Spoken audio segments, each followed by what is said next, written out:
Greetings, my dear friends. This is Dreamweaver Mystics, as always. Before I begin, I want to say something very important. Everything you are about to hear is only my thoughts and guesses. I do not claim that past lives exist. I do not claim that reincarnation is a fact. I am simply looking at the mystery that has haunted humanity for thousands of years and trying to find answers where there are none. And you, as always, decide whether to agree or to doubt along with me. Today I want to talk about a mystery that concerns, perhaps, everyone who has ever thought about reincarnation. If past lives exist, if the soul truly returns to Earth again and again to learn, to grow, to burn off karma, then why don't we remember anything? Why is this memory hidden from us? Is it a punishment? Or a condition of the game? Or perhaps a protective mechanism that saves us from madness? Let us start from the beginning, from what we already know. In Hinduism, Buddhism, Jainism, and other Eastern traditions, reincarnation is considered an indisputable fact. The soul, Atman, passes through an endless cycle of births and deaths, samskara. And each new birth is determined by karma, the sum of actions performed in past lives. Good deeds lead to a favorable birth. Bad deeds lead to an unfavorable one. But there is one detail. The soul does not remember its past lives. It enters a new body as a blank slate, or almost blank. In Hinduism, there is the concept of samskaras, imprints of past actions that remain in the subconscious and influence character, inclinations, fears, and talents. A child may be born with a genius musical ear, not because his parents were musicians, but because in a past life he was a composer. A child may be afraid of water not because something happened to him, but because in a past life he drowned. Samskaras are like shadows of the past. They exist, but they are difficult to see. But full, conscious memory? No. Why? In Buddhism, the answer is simple. Memory of past lives is an obstacle to enlightenment. If you remembered all your past lives, you would carry the burden of thousands of years. You would remember everyone you loved and lost. You would remember all your betrayals and all your sacrifices. You would remember every death. It would crush you. You would not be able to live. You would not be able to focus on the current lesson. Many spiritual teachers say that forgetting is mercy. It is a protective mechanism of the soul. You do not remember because you are not ready, because the memory would destroy you, because you must focus on this moment, this life, this lesson. Imagine you are going to school. You come to first grade. The teacher gives you a primer. And suddenly you remember that in a past life you were a professor of mathematics. You know integrals, differential equations, string theory. But you are sitting in first grade learning the letter A. You would be bored. You would not be focused. You would miss what you came for. So it is with the soul. It comes into a new body with certain tasks. If it remembered all its previous lives, it could not focus on the current lessons. It would be distracted. It would suffer from boredom or, conversely, from trauma. Therefore, the memory is hidden. Not erased, but hidden. Like a file on a computer that is not deleted but simply renamed and tucked away in a deep folder. The next explanation is karmic. You do not remember past lives because it is part of the punishment, or, more precisely, part of the lesson. You do not know why you are suffering. You do not know what sins you committed.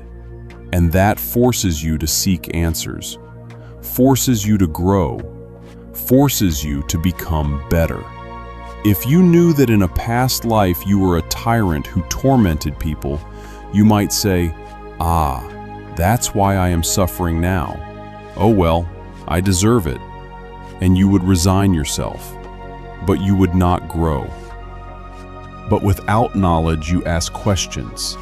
You seek causes. You try to change your life. You become better not because you were punished, but because you chose to. But there is another explanation, more practical, more scientific. The brain cannot store memories of past lives because they are not recorded in its structure. Each brain is unique. Each brain is a biological computer that forms during fetal development and in the first years of life.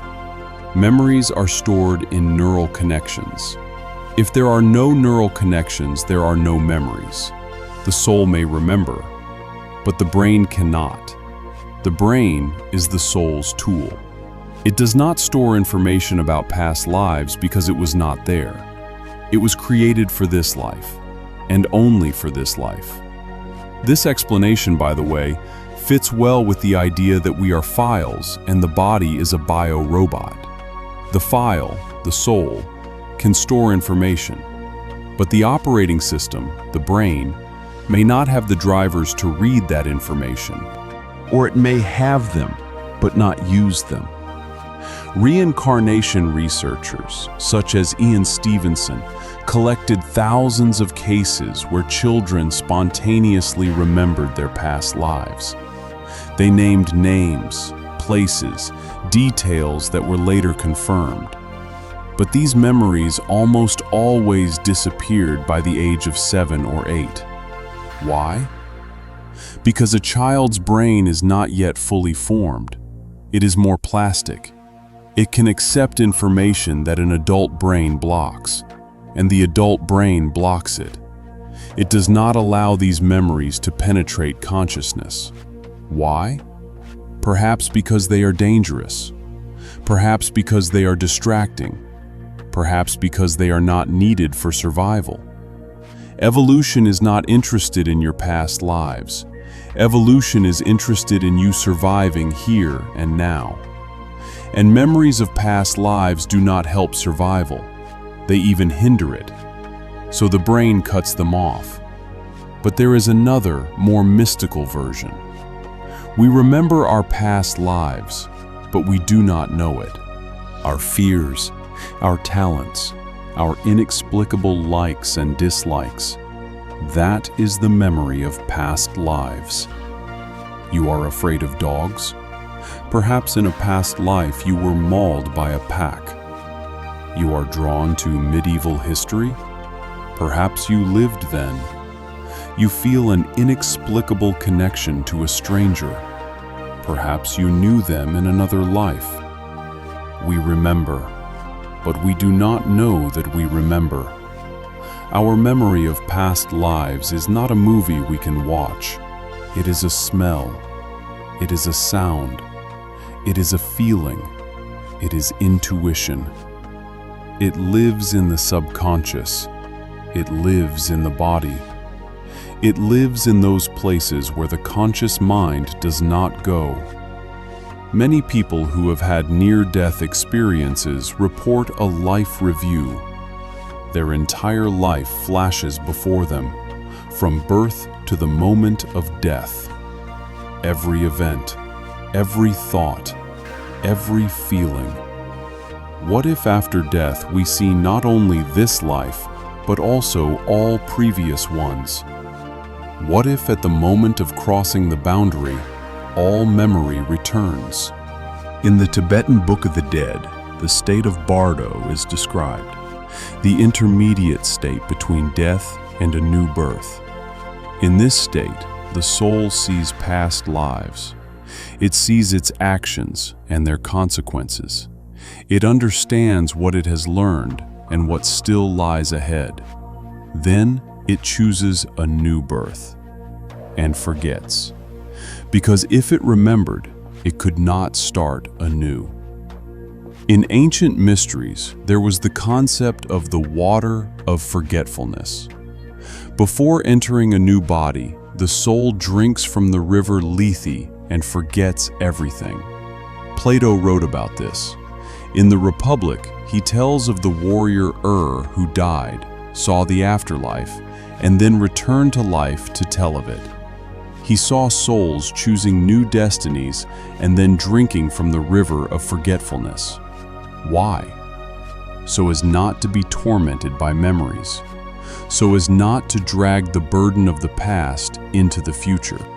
In Christianity, there is no official doctrine of reincarnation, but some early church fathers, such as Origen, believed in the pre-existence of souls. Later, this idea was rejected. But in Christianity, there is the concept of the book of life, in which all a person's deeds are recorded. And after death, this book is opened. That is, memory returns, but not before. In Kabbalah, the mystical teaching of Judaism, there is the concept of Gilgul, the transmigration of the soul, and the explanation of why we do not remember. The memory of past lives would be too heavy. The soul comes into this world to correct the mistakes of the past. If it remembered, it would correct mechanically, not out of love. And without love, there is no growth. In Sufism, the mystical branch of Islam, it is said that the soul is like an archer shooting an arrow. The arrow must fly forward. If it looks back, it will fall. There is an even more radical version. We do not remember our past lives because we did not live them. Our soul is not an old file, but a new one. Each life is a new soul, a new personality, a new experiment. There is no self that passes from body to body.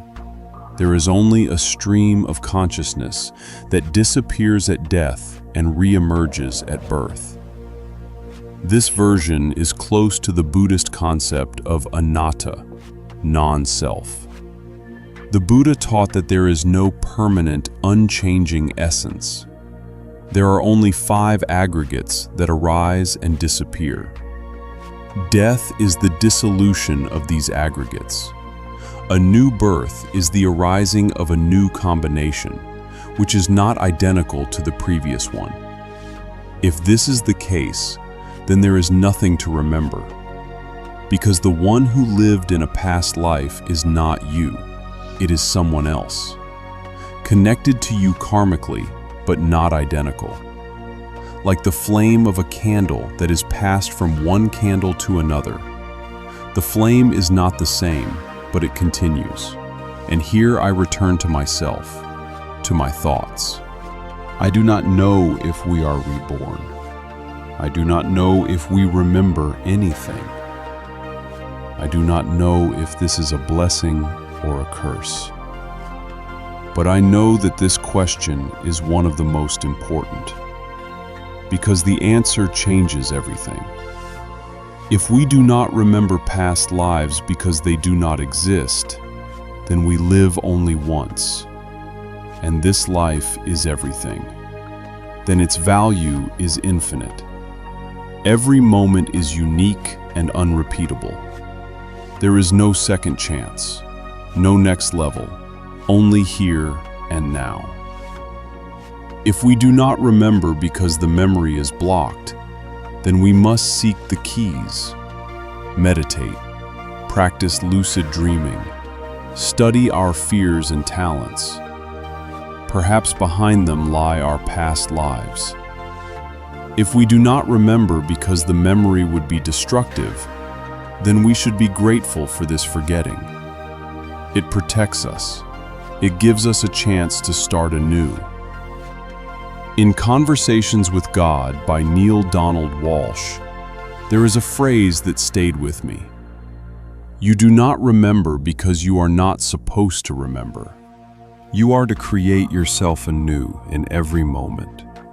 You are not a product of the past. You are a creator of the future. Perhaps that is the answer. We do not remember past lives because they are not our essence. Our essence is what we are creating now, in this moment, in this choice.